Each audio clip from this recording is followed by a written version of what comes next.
Ramsar एक international body है जहाँ पे 170 देशों के आसपास उससे जुड़े हुए लोग। जब रामसार कन्वेंशन हुआ था 2 फरवरी को 1971, रामसार एक सिटी है ईरान में, वहाँ पे ये कन्वेंशन हुआ था। बताया वहाँ से ये चली थी कि हमें आग्रहोनी को किस प्रकार से सुरक्षित करना है। तो उन्होंने एक स्टैंडिंग कमेटी बनाई रामसार कन्वेंशन की, और वो स्टैंडिंग कमेटी उनके 9 क्रिटिकल पैरामीटर्स हैं, 9, जिसमें बायोलॉजिकल हैं, जियोलॉजिकल हैं, बॉटनिकल हैं, सोशल हैं, इकोनॉमिक पैराडाइम्स हैं। उसको देख करके एक वेटलैंड को देखते हैं कि कितना प्रोडक्टिव है, कितना इसके ऊपर लोगों की जिम्मेदारी है, और ये कितना इम्पोर्टेंट हमारा इकोलॉजिकल स्ट्रक्चर है और कितना हेल्दी है। ये सारे उसकी कमेटी आकर के देखती हैं और उनको लगता है कि ये वेटलैंड रामसार का एक साइट होना चाहिए, वेटलैंड्स ऑफ इंटरनेशनल इम्पोर्टेंस करके वो डेजिग्नेशन करता है। और वो डेजिग्नेशन हमारे हिंदुस्तान में अब तक 42 ऐसे वाटर बॉडीज हैं वेटलैंड्स के, उनको मिला हुआ है। हालांकि ये संख्या 2018-19 तक 26 थी, लेकिन पिछले साल सरकार ने बड़ी 1 साल 1.5 साल के अंदर में लगभग ये 14 और 2 16 वेटलैंड्स को इसमें जोड़ा गया। बड़ी तेजी से ये संख्या आगे बढ़ रही है और आने वाले समय में हो सकता है 2 सालों में 100 से ज़्यादा हम लोग रामसार साइट की तरफ चले जाएं।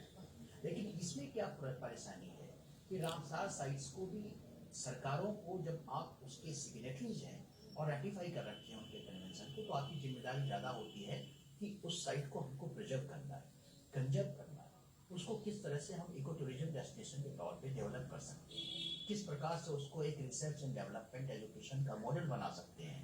इस तरह की जिम्मेदारी देशों को दी गई है रामसार के द्वारा।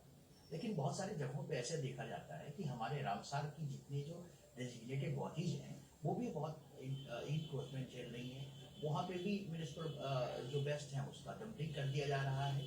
तो गुवाहाटी के अंदर एक डिगोर है, या वैसे बहुत सारे इसकोलकटा वेटलैंड है, भीतरकनिका है, या वो केरला में बहुत सारे हैं, कच्छ में वेटलैंड है, जम्मू कश्मीर में है।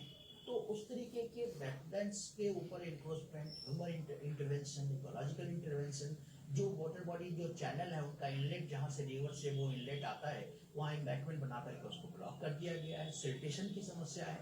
तो रामसार इसको लगातार उस देश को थ्रेट देती हैं, वार्निंग इशू करती है, नोटिस इशू करती है कि काइंडली इसको देखिए, इसका इकोलॉजिकल डिग्रेडेशन हो रहा है।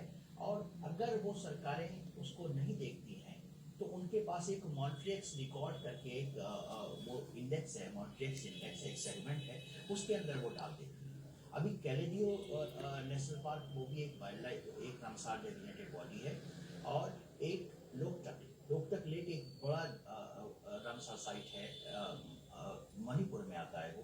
तो उसको हम लोग अभी मॉन्ट्रिक्स बॉडी के के रिकॉर्ड के अंदर डाल रखे हैं, ताकि सरकार जब उसको अच्छे से हेल्दी कर लेगी और रामसार को नोटिफाई करेंगे कि अब ये बिल्कुल सही हो गया, आकर के देख लें, तो उसको फिर से शामिल कर लिया जाएगा। हालांकि उनका डेजिग्नेशन होता है। लेकिन रामसार के अलावा हमारे पास नेशनल वेटलैंड मैनेजमेंट कमिटीज हैं, और हमारे पास भी नेशनल वेटलैंड कंजर्वेशन लिस्ट है, जो लगभग 120-122 वेटलैंड्स को नेशनल वेटलैंड कंजर्वेशन लिस्ट के अंदर रखा है। और सारे राज्यों को वो वेटलैंड डेवलपमेंट अथॉरिटी बनाने के लिए बता दी गई है कि आप अपना वेटलैंड डेवलपमेंट अथॉरिटी बनाइए।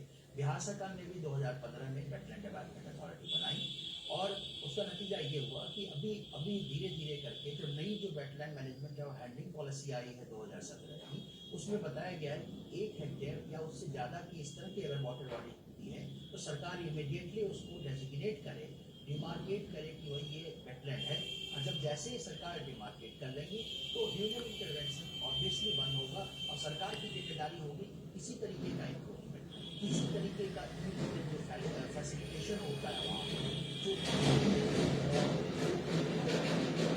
किसी पर्पस के लिए, एग्रीकल्चर पर्पस के लिए हो, या वहाँ पे जाकर के कुछ भी वहाँ पे ह्यूमन एक्टिविटीज स्टार्ट करके वो बंद हो जाएंगे। तो उस तरीके से हम लोग बढ़ रहे हैं। और रामसार का सबसे बड़ा जो मंत्र है वो है by use of the ecosystem, by use of the wetland का बुद्धिमत्ता पूर्वक उपयोग करें। और जब बुद्धिमत्ता हो गया तो आपके विवेक के ऊपर